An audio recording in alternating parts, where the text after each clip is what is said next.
The title to my special order tonight is Current Conditions or Just a Bad Dream. Could it all be a bad dream or a nightmare?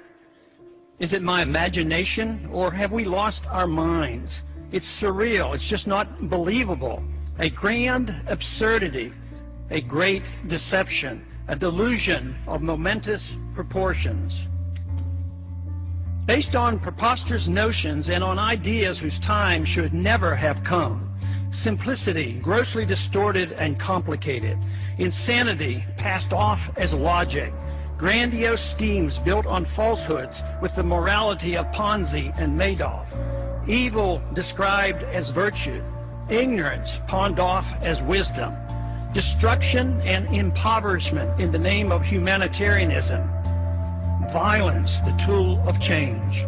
Preventive wars used as a road to peace. Tolerance delivered by government guns. Reactionary views in the guise of progress. An empire replacing the republic. Slavery sold as liberty. Excellence and virtue traded for mediocrity.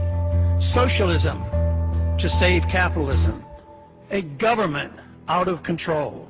Unrestrained by the Constitution, the rule of law, or morality. Bickering over petty politics as we head into chaos.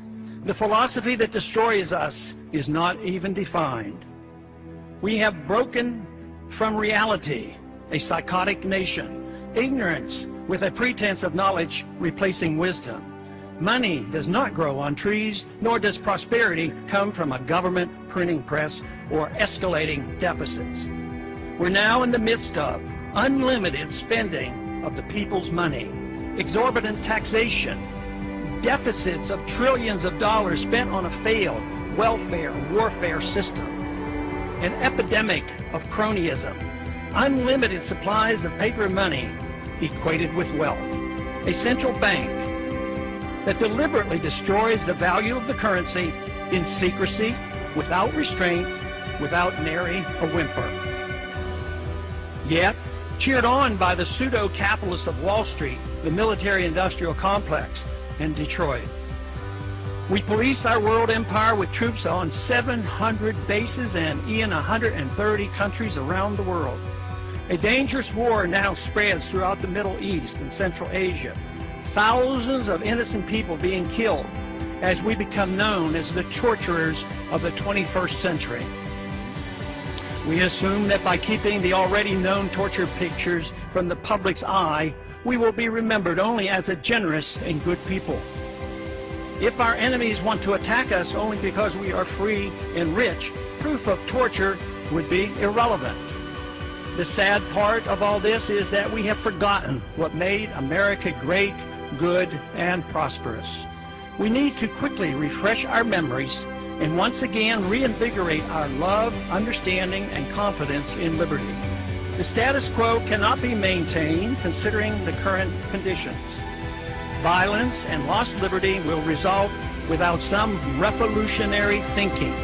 We must escape from the madness of crowds now gathering. The good news is the reversal is achievable through peaceful and intellectual means, and fortunately, the number of those who care are growing exponentially.